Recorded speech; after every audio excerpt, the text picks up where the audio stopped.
So first of all, thank you for giving me an opportunity to share my thoughts. Uh, the topic I want to talk is probably very different compared to what topics you have heard today. The, the topic that I want to talk is something about how do we live agility in COVID times. I'm a strong believer that the world will not be the same before COVID to after COVID. The world is going to dramatically change. Our business models will change. Everything is going to change. And if we still think about the old way of working, I think we are hitting a disaster. While it was not okay to consider ourselves to be talking about waterfall way of working in the pre-COVID times, even thinking about the waterfall way of working in the post-COVID times is suicidal. So I want to share a few thoughts about how organizations and leaders can start living agility. My talk is highly inspired by this great man, and I call myself as Ekalavya because I've never met my Dronacharya, but I take a lot of inspiration from this great man, Captain Raghuraman. And a quick introduction about myself. I've been about 22 plus years in the industry, 8 years of experience in agile transformation. I work for a Dutch company called Gladwell Academy. I've delivered close to 35 SPC classes now since 2017 December. I've delivered about 35 classes and about 5,000 participants I've trained globally now. And I truly believe in the agile way and the lean way of working. And these are some clients that I've worked for. So let's understand what is the challenge that we're going to face in the next coming days. If you can look at the four images here, the top left image is a set of nails. Once upon a time, we were developing systems like this. Frederick Taylor, who was the father of the scientific management systems, came up with an idea of the factory assembly line concept, where he gave a activity to a factory worker and said, create nails. Creating nails has three activities. You take a piece of wire, cut it into two pieces, taper one end, hammer the other end. And he measured the productivity. Then he kind of created this assembly line. So one person who would cut, the other person would taper, the other person would hit the head. Suddenly you see the exponential growth in the productivity. These kind of systems are called simple systems where action response are 100% repeatable and predictable. You know what is the outcome, you know how to do, everything is known here. Waterfall worked extremely well in these kind of systems. But the world moved from simple to something called what we call as the complicated systems. A complicated system is very much summarized by a game of chess. In a game of chess, you have a board, set of rules to play the game. The horse can go only in this direction. The king can go only one step. The queen is the most powerful coin, and the elephant can go in one direction. The camel can go in direction. The soldiers have a certain task to do, predefined roles. And then generally the game is won by the person who has more experience. Though there were rules, you could still manipulate the rules and somehow play the game. Now the world has moved, it's not moving, it's actually moved into something called complex systems, which is represented by a carom board. Now set the coins like this, ask the world's most successful CEO to come and hit the coin. Record the way how the coins are kind of dispersed. Set it again, ask the CEO to get the same dispersion. They can never get it. Because even 1 micron change in the angle in which you strike second time would create a displacement in the coin, the board, which is completely different. The pattern is completely different. This is called as complex systems. And now in post-COVID times, we have something called the butterfly effect. What is a butterfly effect? An unknown virus in China has braided the global economy to its knees. A flap of a butterfly in India can trigger a tsunami in Japan. That is what is called butterfly effect. We are the post-COVID times, you can see a lot of such butterfly effects. We are trying to stay in the complex system, and we are trying to apply the rules that we played in the game of creating a nail. That is not going to work. And let me explain why it is not going to work. In the complex system, in the conventional system that was created by Frederick Taylor, he said that there are three important roles in order to create a system. He said that people with knowledge are experts. They create the process. And he said managers are people who don't add value directly, but manage the process, adding value indirectly. And then he said the third set of people are people like workers who blindly follow the process. And then you get feedback. Now, this is the scientific project management that he defined, or scientific management he defined, where you see there is a lot of handoffs. Experts create something, hand it off to managers. Managers will hand it off to workers. Only then the feedback comes. And it was believed that there is only one best way of doing things. Experts will figure out once you do, no need to change it. This is exactly where waterfall worked very well. But we are in a totally different world. And if you're still expecting a waterfall solution to solve a butterfly effect, this is what I call as suicide. Thank you, Preeti. Thank you. Bye. Sriram, you are going to be there for some time? Yeah, I will. Guys, please don't unmute yourself. What kind of markets are we looking at now? What kind of markets are we looking at? We all know, looking at the logo at the top left, we all know that it is the Apple logo. Is Apple a technology company? Of course, it's a technology company. It creates hard disks, it creates laptops, desktops, etc. Is it a lifestyle company? Of course, it has changed the life of everybody now. Without a mobile phone, you cannot live. Even if it's okay to live without a heart, but without a phone, you can't live. Is it a healthcare company? Of course, it's a healthcare company, because it creates watches which can predict your pulse, which can tell your pulse. I'm sure there would be a watch one day which can predict your life. While it is easy to compete with Apple in terms of technology, lifestyle, or healthcare, but look at Steve Jobs. Steve Jobs believed a lot in, he liked what is called as calligraphy.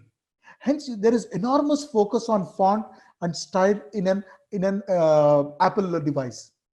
He's also a Zen. He's also practiced Zen. That's why you see, and Zens believe life has to be simple. That's why in an Apple iPhone or in an Apple product, the number of user interfaces are so simple. While you can compete with technology, lifestyle, or healthcare, how would you compete making your packing so beautiful? If you look at the way how Apple products are packed, you don't feel like throwing the box. I purchased an iPhone in US in 2018. The box is still with me because the box is so beautiful. The question is, how will you compete with beautiful? Beautiful cannot be defined in terms of numbers. Beautiful cannot be defined in terms of any measurable quantity. It has to be experienced. How would you compete with beautiful? You can compete with Amazon, saying that if you can deliver in one day, I'll deliver in half day.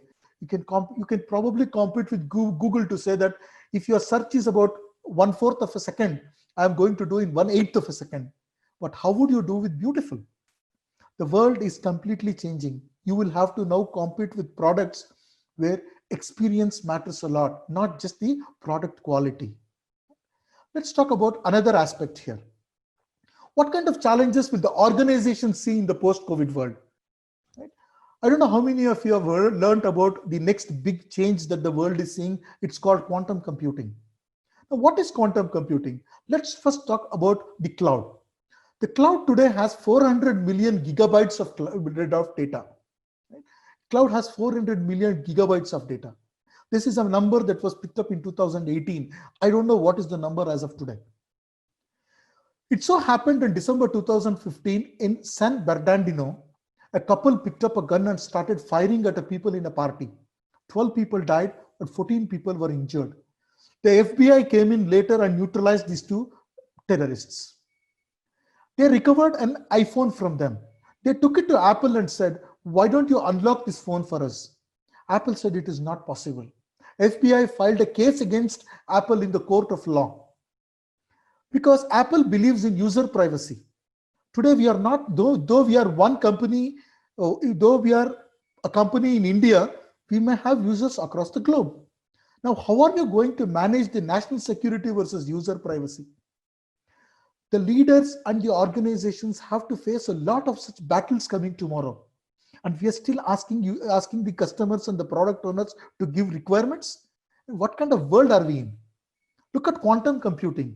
Quantum computing is a system where you can scan a human body, look at every individual cell, and then identify those DNA strands which are actually damaged and kill them.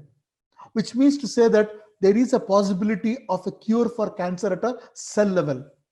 Obviously, this requires enormous amount of research, which Microsoft is doing today.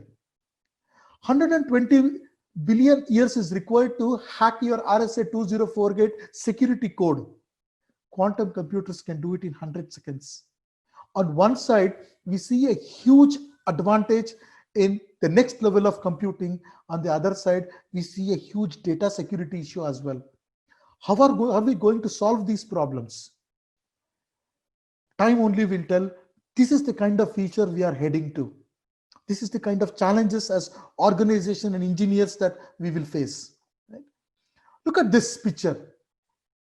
Looking at the picture, can somebody tell me what is this? It's quite difficult to tell, but this is exactly what's going to happen what is happening in Sahara Desert at the bottom, and what is happening in Chile at the top. Solar panels are installed. With the help of quantum computing, we are trying to build reusable energy, and we are trying to store energy in air now. That is what we are trying to do. We are trying to store energy in air and then reuse it as required. The goal is to have not even a single home on this earth which is dark at night. We want to light every house. With that objective, engineers are trying to solve the problem. And we engineers today, we software developers today are worried about definition of ready. What definition of ready can you give here? Engineers are asking, can you fix the requirements? Organizations are asking, can you give me requirement documents? And managers are telling, I want to measure productivity. Think, what kind of measures are you going to do here? Everything is something unimaginable we are going to do in the next generation. In the next decade, we are going to change the entire dynamics of the world, the way how you do computing with the help of quantum computing. This is the world we are heading to. And we are still asking some basic questions. Is the requirements fixed? In order to address these problems, I've learned from Dr. Captain Raghuraman that their organizations have three types of challenges they need to face. One we call as arthritis. Second one is called as polymyositis. The third one is Alzheimer's. Let's understand a bit. We are talking about COVID, so I thought I'll talk about something on the medical lines. Right? Understand what is meant by arthritis. Arthritis is very simple. The bones have gone for a toss in your knee joints, and a joint has to be replaced so that you will be able to walk freely again. Inability to walk fast is arthritis. Inability to move the bones are your arthritis problem. Let's understand what is happening here. On 2nd January 2016, an incident happened in India that shook the whole country. About 6 to 8 bloody terrorists from Pakistan entered the Pathankot air base and wanted to destroy. Pathankot is a very strategic air base for the Indian Air Force. Of course, they were caught, they were neutralized, and we did not lose anything there in terms of the data or in terms of the information. A root cause analysis was done only to realize that there was a problem with the compound. The compound was not of good quality or good strength is what was identified as the root cause. Exactly 9 days after this incident, this was an article published in Hindustan Times. 37,000 crore of Defense Ministry modernization budget is returned. Why? You have so much of budget with you, you have so much of resources with you. Why are you not able to take action? There is something else that is happening. It's not the problem with people. It doesn't mean that you have to go and ask some technology change to build a wall. It's not that kind of a change. It doesn't mean that you don't have money. You have money, you have returned the money. So what prevented us from moving fast then? Look at the food grains in India. In India, we read every year that millions of tons of food grains are lost because we're not able to contain it properly. If you look at the Container Corporation of India, they say that there are so many containers that are vacant. Again, it's not the question we don't have resources, but something else is happening where we are losing. Look at Pentagon. Pentagon has $800 billion of of budget every year. With that kind of a budget, they were not able to prevent Chinese stealing their data. So it's not the question of money, but it's something else that is happening. What's that? What is that something else? Let's take an example to understand what is that something else. Organizations today are like a ship traveling in uncharted waters. Post-COVID, we will go to uncharted waters. A small engineer at the tip of the ship shouts as iceberg. He sees an iceberg and shouts. What do you think will happen in the control room? In fact, no information will go to the control room because there's so much of hierarchy in the system. Nothing will happen. After about a couple of days, a manager will get up from the bed and say, okay, let me look at what is this problem. Comes, looks at the problem. Comes, looks at the problem, and then this is what happens when you try to do multitasking. Guys, I request you please not to unmute yourself, please. So the manager gets up, looks at the iceberg, and then realizes that yes, something is wrong. He alerts the entire control room. The CEO is informed. And now the CEO calls McKinsey, or they call the Gartner's 4 quadrants. They put, and the discussions are going on. A committee is formed. Should we go to the left? Should we go to the right? And if you go to the left, which direction are we going? What are the market we are targeting? What are the risks? What are the challenges? If you go to the right, what market, what risk, what challenge? In between, from the point you alerted the CEO to the point when discussions are happening, what's happening to the ship? The ship is coming closer to the iceberg. At one point in time, the CEO says, let's take a right turn. A right turn is taken.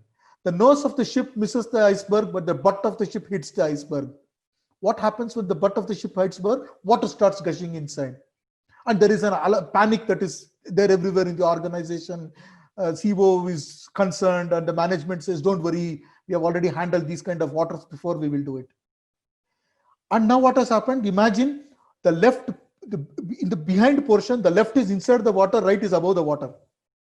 And now the entire market is seeing your organization. Immediately the CEO says, let's put water to the right side, guys, so that we are uniformly drowning.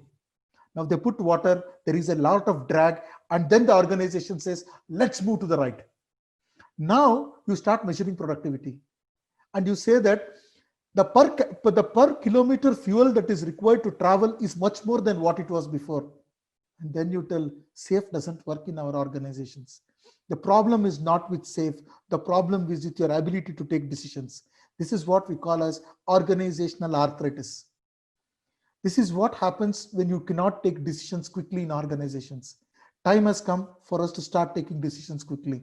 As the saying goes, the most important thing after a war is what is left, not what is right. We have to start taking quick decisions as and when, whether it is right or not, we have to take chances and move forward. If we still think about the old way of working, we are going into a disaster. Let's talk about the next problem. It's called as polymyositis. It is called the hardening of your muscles. I'm sure most of you would have watched this movie called Holiday. Right? It is a movie from Akshay Kumar. He puts his sister in the line of fire to deal with terrorists.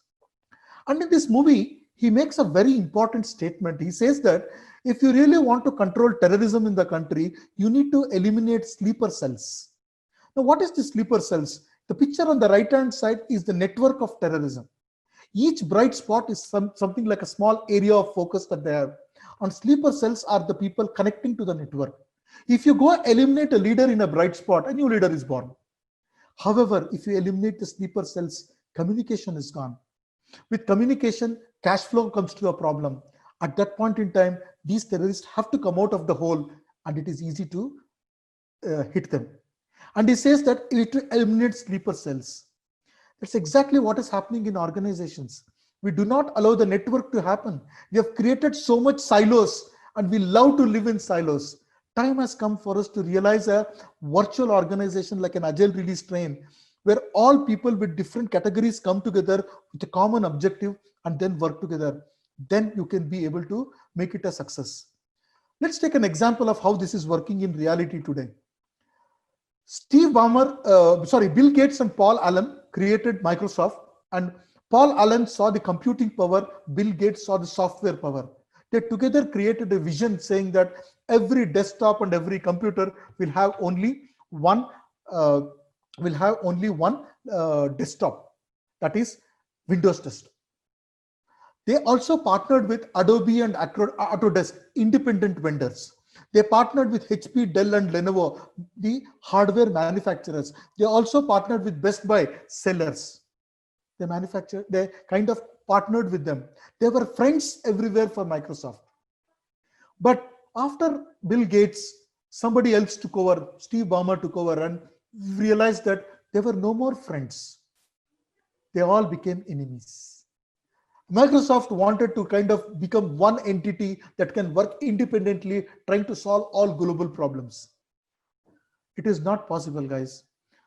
One young Hyderabad chap went to US, and Satya Nadella took over the Microsoft as an organization.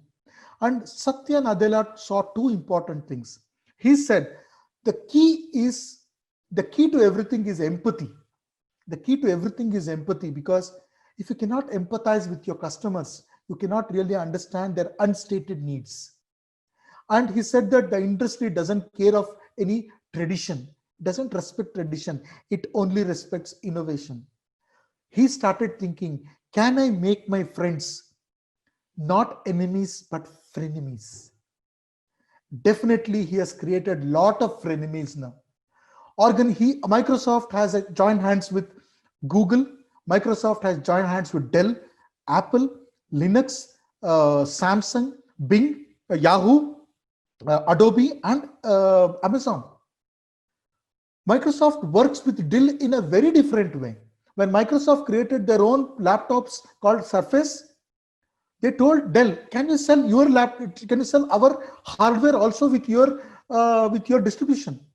And Dell said yes, because Dell also realized that I can't live alone anymore. Time has come, guys, that it is not possible to live ourselves as one entity. We have to grow as a collaborative community. If you try to be alone, you are dead. I'm seriously telling you, you can't live alone in the post-COVID world. Let's go to the third problem that we have called Alzheimer's. We all know what is Alzheimer's, loss of memory. People are our assets. People are our assets. How many of times we have heard this from corporates? And do corporates really mean what they say? I don't think they mean what they say. And they have no idea of converting it into actions. But I saw one company which really converted that into action, and that is Infosys. Infosys hired chartered flights to pull all their employees from US whose visa was being expired. This happened as late as July 7th. Now, this is what I call as people are our assets. Your actions must speak more than your words and stupid promises that we give to employees. Actions have to be more now. Without actions, you can't survive. Right? Let's see if this is true, not here, but even in other parts of the world. In 1970 to 1975 in Kenya, we had a major problem in terms of the elephant sanctuary. The number of elephants multiplied like anything because Kenya decided not to kill any elephants. It became like a large corporate organization. And suddenly it was uncontrollable and they had to reduce the workforce. So what do you think the forest guys did in Kenya? They identified all the senior employees of the organization who have white hair like me or probably no hair at all. They said, you are taking more salary, and they killed them. They also identified elephants who are old, elephants who could not move fast, elephants who are not really so great, elephants who are silent, doesn't talk much. They identified all these elephants and killed them. Now, what happened to the junior elephants? The junior elephants also had a very different problem. Generally, as Captain Raghuraman explains in his talk, he said that as students, when we were in college days and we were smoking, somebody's friend's father comes in. We throw the cigarette and become disciplined. Well, that man didn't even see us. That man didn't even ask us. But the very presence of the man brought in a lot of discipline in us. That was lost in this very small elephants. Every elephant said, I am the CEO of the company. And eventually, these elephants did not know in the next summer when there was lack of water, they did not know where to pull water from the earth at crisis. They did not know who is the vendor who can give them credit. They did not know whom to talk to government office to get some approvals. Eventually, they all thought they could run the company. Everybody behaved like a CEO. Eventually, the entire elephant cult died. One disastrous move to throw away people died. This is exactly what Mr. Ratan Tata keeps on telling. At crisis, don't lay off people. People are our assets. So what do we do now? With this COVID problem, do we still wait for somebody to give us a vaccine, or can we fight the virus? So what? Now what we are supposed to do? Let's see what we can do as far as virus is concerned. The most important change in leading organizations is something called as an entrepreneurial leadership is required. You can't run more with command and control. This is an incident that happened, which was shared by my mentor, Dr. Pawan Soni, in his workshop, where he says that 55 kilometers from Bangalore is a place called Hosur, where there is this gold refinery of Tata. So these crucibles are used to melt gold, and after about 10 uses, they discard it because it becomes weak. But there is small gold particles still stuck. They try to rub it with some papers and some tools, some chemicals, nothing worked. So they'd all disposed that in the junkyard. They'd all kind of disposed them in the junkyard. A fresh engineer joined the company, looks at the junkyard, goes to his friend, hires a road roller for 200 rupees per day, gets the road roller to the office, crushes all the crucibles and generates 1.4, recovers 1.4 kgs of gold. I think the most important aspect is you have to allow people to seek forgiveness over permission. Enough of seeking permission. Enough of seeking business cases. Let's try with prototypes. Let's jump into the action. Let action become prototypes, not theoretical discussions. Had he written a mail to their manager saying that I am planning to do this, probably that would have not happened. If you can cultivate an environment where forgiveness or permission is more important, you can probably create a better organization in the next days.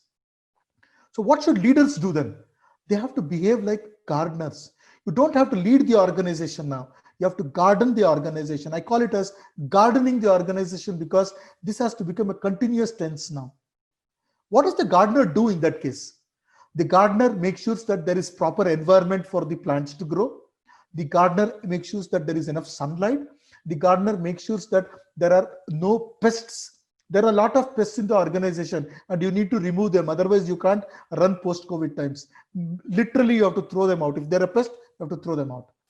And the gardener also realizes that he or she cannot beat the plant if they cannot produce better fruits. You need to fix the soil. The gardener also realizes that you cannot go to a bamboo and a cactus and tell cactus that you can't grow like bamboo. I won't give you promotion next year. And more importantly, the gardener realizes the difference between a bamboo and a sugar cane. The gardener can build a ladder with a bamboo and cannot build a ladder with a sugar cane. And the gardener also knows that you can't squeeze a bamboo to get the juice. You can squeeze the sugar cane to get the juice. So the whole concept of leadership is more enablement, and that is what we call as entrepreneur mindset. One organization, 94 years old organization, which is another 6 years will complete 100 years, which has seen world wars, which has seen lot of economic crisis, yet been successful by delivering a PPT and a solution to customers is McKinsey. How does McKinsey survive? How is this organization thriving so much, though they've seen the same set of problems other organizations have died? And it is also said that half-life of any incoming batch in McKinsey is 18 months. If there are 20 people who will join in Jan 2020, by June 2021, 10 of them will quit. How does McKinsey survive with that kind of attrition then? Because they have 3 focus areas: routines. They take care of alumni very well because they know that if somebody quits the organization and go, most probably they join as a CEO of another company or they create their own company, they will always come back to McKinsey for help. So they've created that network and knowledge management. You have to build the knowledge management. You have to suck the new employee on day one to make him or her productive. That's called routines. You have to build on routines. What does WHO talk about routines? What does WHO talk about routines? It says more people worldwide would benefit from improvements to adherence than development of new therapies. We all know that the doctor gives an antibiotic course for a week. We take it only for 3 days. We all know that before eating food, if you can wash your hands, you prevent 70% of the disease. Yet you don't do that. Why? That is what we call inability to do the right thing. We've not developed the discipline called routines. Washing the hands can solve a lot of problem. But we are spending so much money. If you look at the America's spend, it is said that the US spends more money in dealing with cancer and diabetes. It spends more money in actually dealing with these preventable problems because we lack discipline and routines. I think as organizations, we need to become more routine-based and discipline-based. A simple example of a routine is stand up, same time, same place, and fixed time box. That's a routine. And we can't do simple as 15 minutes job. We're trying to solve larger problems. How as an individual, you need to focus post-COVID times. How are we supposed to do that? So it's important for us to understand that resilience is more important. Now, what is meant by resilience? Sachin Tendulkar, at times, even I thought time has come for Sachin to retire when his days were running bad. Every employee will have some bad days to run. Resilience is more important. We threw stones at Sachin, but he converted every stone into a milestone. What is resilience? Ability to work home and outside is resilience. Home is your good conditions and outside is a challenging conditions. A great cricketer is only one who can play in both home and outside conditions. It was a test match in Australia. Sachin was batting. It was day 3, end of day 3. There were about 8 overs to go. India had lost 3 wickets for cheap 9 runs. Sachin Tendulkar was batting on one side. Irfan Pathan had come as a night watchman. He was batting on one side. And Australians realized the importance of Sachin's wicket. They were bowling every ball bouncer on him.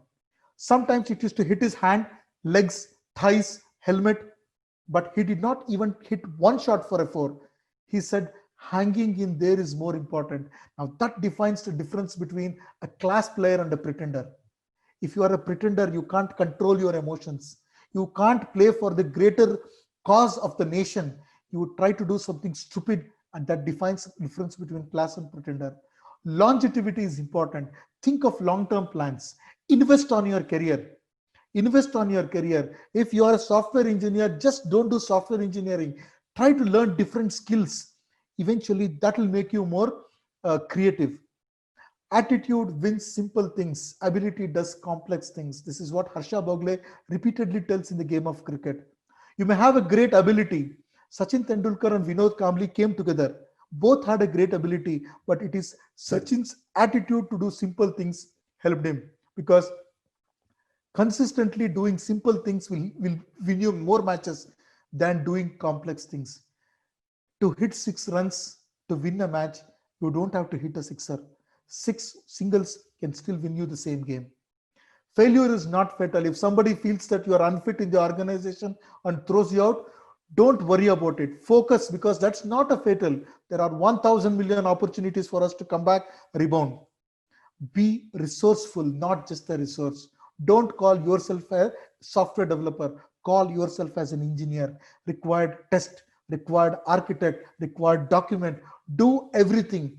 Let us change our mindset to become more resourceful than resource. I want to talk about this. I'm sure the left bottom, most of you have heard this story now. I myself shared it in LinkedIn. But there is something very important that I want to talk about this slide. If you look at the human thumb, we have 5 fingers. 4 fingers move in one direction, 1 finger moves in the other direction. It is called the opposable thumb. Once upon a time, the monkeys had all the 5 fingers in the same direction. We had the same direction. But the monkeys could not climb the trees. The monkeys could not catch the small barks and move towards the end of the bark, because fruits are always at the end of the bark. Now they could not go. Hence, this thumb started to oppose itself. It fell down, and now you see it orthogonally changes its direction. The movement of the thumb and the movement is orthogonal. that changes the human behavior. We were able to hold weapons, we were able to kill, and when we kill, we wanted to tell people. That means we started to lift our back. Hence, we got a straight backbone. We started to shout and tell, I've succeeded something. Eventually, we started to talk. One opposable thumb changed the entire dynamics of humanity. Right? Opposable thumb. Look at the story that Saurav Ganguly shared recently. He said that back in 2001, when Yuvraj Singh wanted to play his first cricket, they went to Champions Trophy and it was his debut. 17 years old, Yuvraj, highly talented, wanted to enjoy his life. So the day they landed to the hotel in Nairobi in Kenya, Saurav Ganguly goes to the hotel security and tells, I want you to keep a tab on that youngest guy because he's very young and he's very fond of going out. Security said yes.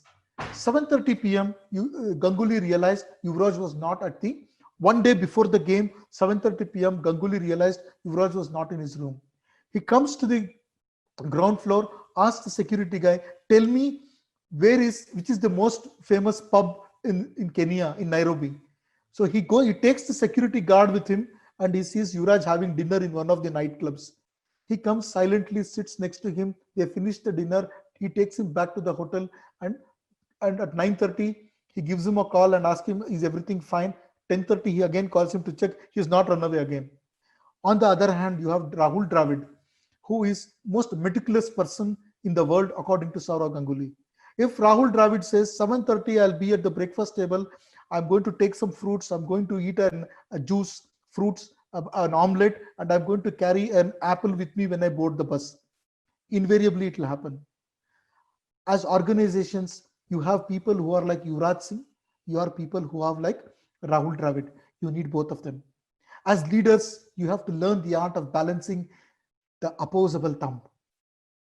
The right side picture, the last picture I'm showing you on the right, is Dr. John Nash.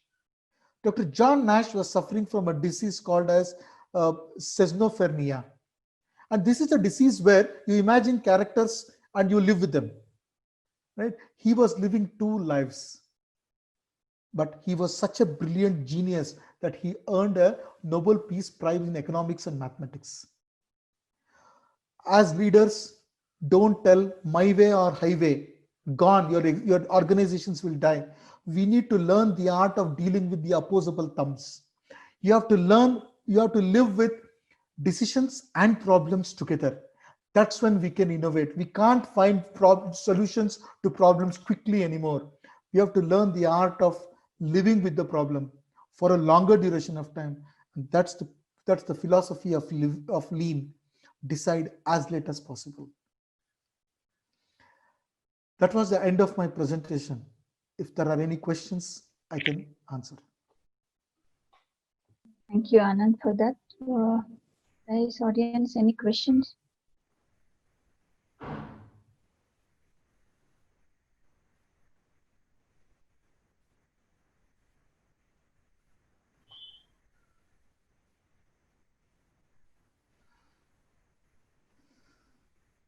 Anyone has any questions or some presentation? Wonderful session as always, Anand.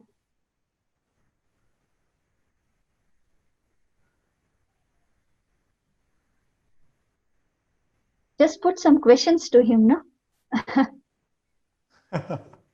We know he is an awesome speaker. So, no questions to Anand. Anand, can you hear me, Anand? Yes. Yeah, we have. Anand, okay. So Chaitra, Sugundan here, Chaitra. So I thought of asking questions because I've been watching Anand for a while. So Anand, it is very interesting, Anand. You just mentioned right how to balance, Ganguly. Yuvraj versus. But how it happens in the real-time situation, Anand? Because it is very difficult to manage, especially in the IT industry, right? As you know, right? How to, balance people and meeting the timeline, in the situation. Moreover, I'm also heading towards agile coaches, right? So there are a lot of checks and balance. So how do you manage it? What kind of the characteristics I can hold, to balance it out? And just this is a start of asking this question, Anand. The stakes are not so high in software industry as compared to medical industry. You can't tell, oh, I forgot to get one a small component I left inside during surgery. I'll open again and remove it. That's not possible the way how we fix bugs. The stakes are not so high in IT industry as compared to industries like medical industry, as compared to industries like financial industries. The stakes are not high in IT industry. Of course, what you're asking is a very valid question. Now, it's all about, as well as culture is also important here. If you look at the entire IT industry in India, we are measured on our ability to deliver. So delivery is our power. That was once upon a time in 1990s, where we were seen as a low-cost country. If you don't start innovating now, I am telling you, we will not be in the map of IT industry in a few decades from now. You'll have to learn the art of dealing with people. Like, I don't know if you've heard of Devdutt Pattanaik. He talks about the 4 kinds of people behavior in our in our country. He says that in the primitive, I won't call it as primitive India, in the Vedic culture, we have 4 category of people. He called one as Kshatriya. Kshatriya are people with muscular power who can protect the nation. And then there is another category of people called Brahman. Brahman is, if you can break it, it's called Braha plus Mana. That means people who think of expanding the mind is called Brahman. Now it has become a caste. I'm not talking about caste, I'm talking about category. The other one is called as Vaishya. Vaishya is like, if you need something, I'll give it to you. That they're kind of more into business. And if you look at the other category called Shudra, Shudra means I can't do all of this, but I will provide service to these 3 people.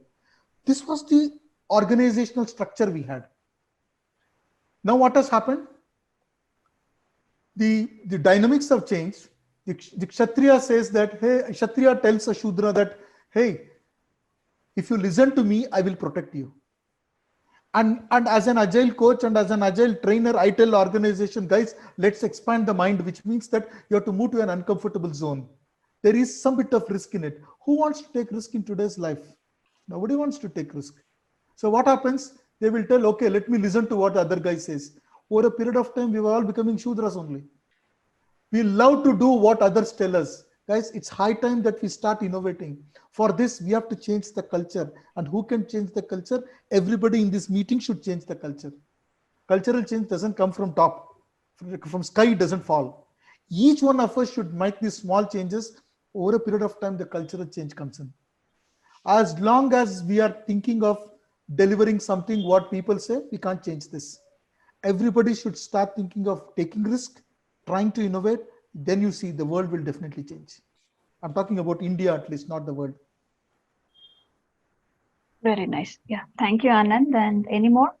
Thanks, Anand. Yeah.